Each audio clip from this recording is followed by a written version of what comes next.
Danilo Cabral, na eleição passada, a atual governadora Raquel Lira, ela não definiu o palanque dela para presidente no segundo turno. Ela se manteve neutra.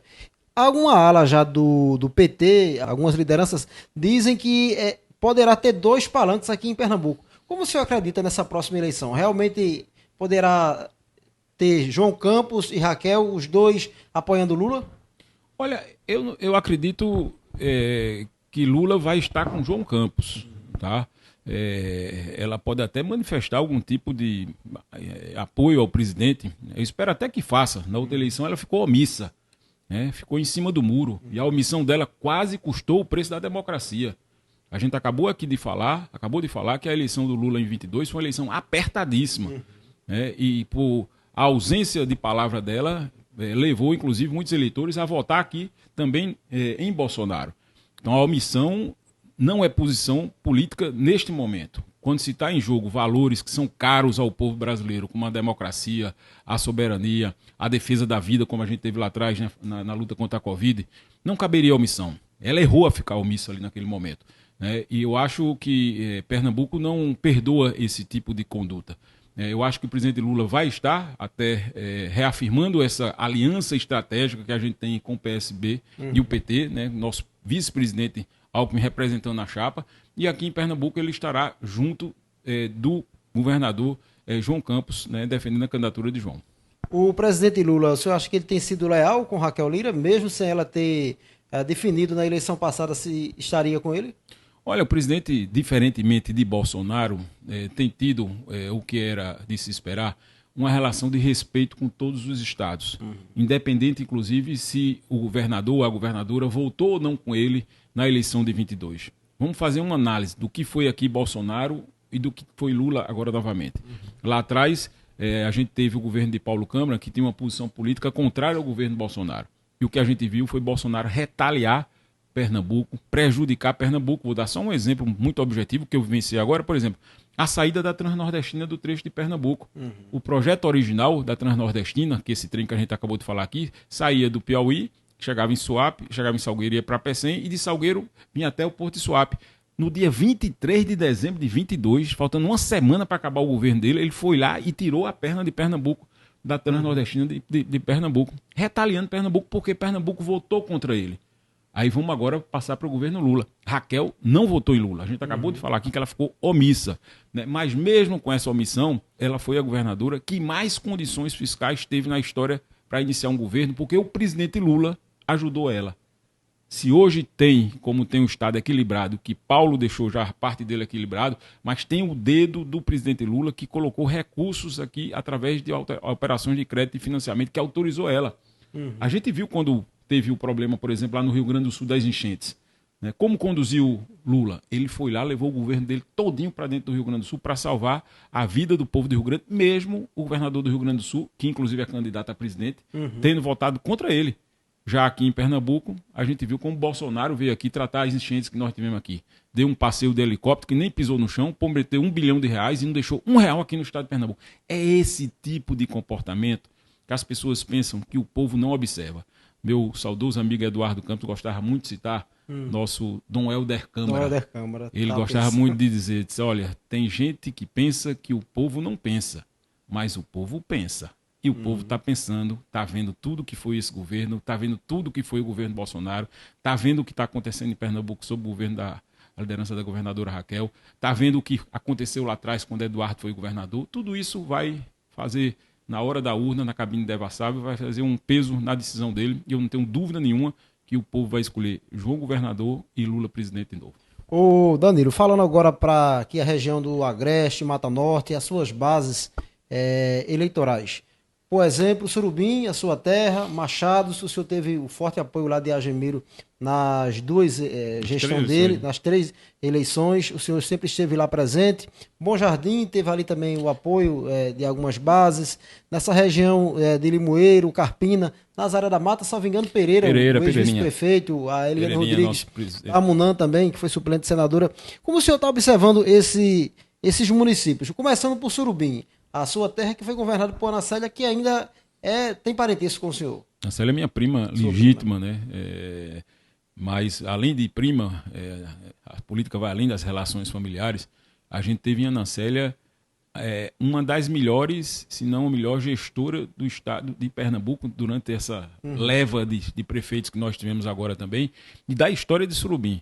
Né? A Anacélia fez uma grande gestão, né? Foi a primeira mulher prefeita da cidade, né? E ela, enfim, fez as entregas que a população de Surubim esperava. Né? Melhorou o ambiente da educação, melhorou o ambiente da saúde, né? Melhorou o ambiente da proteção social, enfim, tratou de forma muito séria a gestão.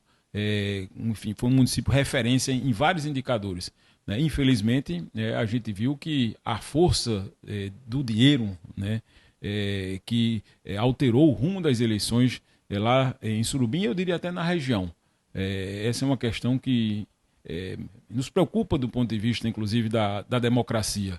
Eu sei qual é a justificativa. Você tem uma prefeita que sai da gestão com 70%, 80% de aprovação, né, mas mesmo assim ela não consegue ganhar a eleição porque outros tipos de conduta terminam mudando o rumo da eleição. Mas, de forma objetiva, nós vamos seguir adiante na nossa luta lá. Nós estamos com um conjunto da oposição que está lá presente, a maioria dos vereadores, inclusive na Câmara de Vereadores de Surubim. Tem quantos vereadores que são 7 vereadores que estão lá presentes, a presidência da Câmara de Vereadores, né, com o vereador Luciano Bomba também que está lá, ou seja, tem um time que está lá na região que vai continuar a fazer a nossa disputa política. E eu espero que o prefeito vá defender lá, inclusive a governadora dele, vai defender o presidente Bolsonaro, vai defender quem ele acredita lá também, né, para a gente fazer a disputa política, disputa no campo das ideias, como sempre fizemos. Não temos nenhuma dificuldade de conviver com o governo nem com a oposição. Eu já ganhei eleição, já perdi eleição, né? Enfim, isso faz parte da democracia, e é por isso que a gente está na política, né? Para permitir que isso continue a acontecer. E vamos continuar a fazer essa disputa. Então, isso é natural. Surubim. A gente sempre teve uma presença política lá na região. Eu sou filho da terra, eu sou natural de Surubim. As pessoas lá conhecem não só a minha história pessoal, familiar, das raízes, mas sobretudo o que eu fiz naquela região como secretário de Educação. Pode passar em qualquer cidade daquela ali da região que você vai ter uma escola que ou foi reformada, ou se transformou em escola integral, ou chegou uma escola técnica ali na região, como chegou lá em Limoeiro, como chegou em Carpina, como chegou em Timbaúba, como chegou em Surubim. Ou vai se reconhecer que eu botei a farda na escola, botei a merenda, botei o livro didático, botei a escola de tempo integral. Ou vai saber que quando eu passei pela Secretaria da Cidade, eu botei o Detran na cidade de Surubim.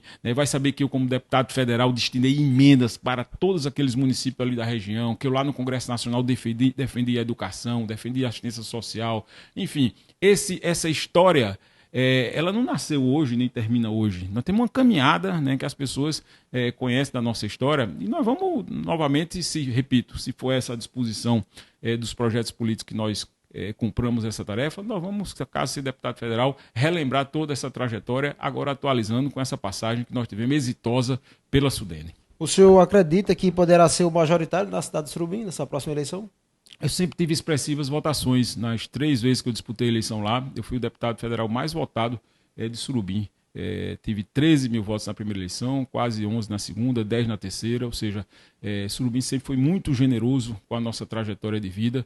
E nós temos a certeza que nós vamos ter uma votação expressiva. Porque o importante é a gente se eleger, caso dispute, né, e possa honrar a confiança daqueles que depositaram o voto nas urnas. Voltando para cá, Bom Jardim, João Alfredo, Machados, Limoeiro, como o senhor tem já se articulado nesse momento que o senhor coloca seu nome como pré-candidato a deputado federal mais uma vez? Luiz, na verdade, eu até aqui, eu não tinha feito maiores movimentações do ponto de vista político, porque eu foquei meu trabalho muito na Sudene. Esses 2 anos que nós ficamos, a gente nunca entregou essa Sudene nesse estágio que ela se encontra hoje, né, reconhecida pela população como uma Sudene que voltou a ter uma atuação importante na região. Não só foi aqui em Pernambuco, não. Nós temos que recorrer o Nordeste inteiro. Eu andei, né? As pessoas que me conhecem e que sabem como eu fazia política, sabem que eu via muito presente na vida das pessoas, nas cidades, e eu tive que percorrer o Nordeste inteiro agora, 11 estados, na verdade. E isso nos afastou um pouco dessa política partidária. Eu saí agora, vou terminar inclusive a transição, a nomeação do novo superintendente saiu nessa última sexta-feira. Eu tenho inclusive nessa semana um conjunto de diálogos com ele para fazer a transição, fechar desse ciclo. Nós vamos começar a voltar a percorrer Pernambuco, montar o nosso time, dialogar com as pessoas, falar dos nossos projetos políticos e aí, a partir disso, construir novamente essa caminhada rumo à Câmara. Machados e Nazaré, a votação que o senhor tinha lá era expressiva. Poderá ter novas articulações e continuar permanecendo com essas votações? Olha, são dois municípios que sempre fizeram parte da minha história, né? Em Machado a gente tinha uma relação muito fraterna com Argemiro, que foi prefeito lá também, um prefeito muito competente, muito bem avaliado também. E em Nazaré, né, nós tínhamos o apoio, sempre tivemos ali do nosso Pereira, presidente do sindicato, Adjair, enfim, toda a liderança vinculada ali ao campo do nosso partido PSB. Pereira foi o nosso candidato a prefeito, inclusive na cidade de Nazaré da Mata, e certamente a gente vai ter ali uma presença política também em Nazaré. Não só nessas regiões, eu tenho uma presença muito forte também no sertão do Pajeú, tenho umas lideranças políticas que nos apoiavam. Aqui na cidade do Recife, eu fui vereador aqui da cidade do Recife, na minha primeira eleição que eu disputei, fui o quinto vereador mais votado aqui na minha eleição, tive mais de 10 mil votos só para vereador aqui na cidade do Recife. Em todas as eleições eu sempre tinha aqui 25, 20 mil votos, ou seja, nós vamos recompor toda essa base política para poder a gente caminhar rumo novamente ao mandato. Luiz Correia.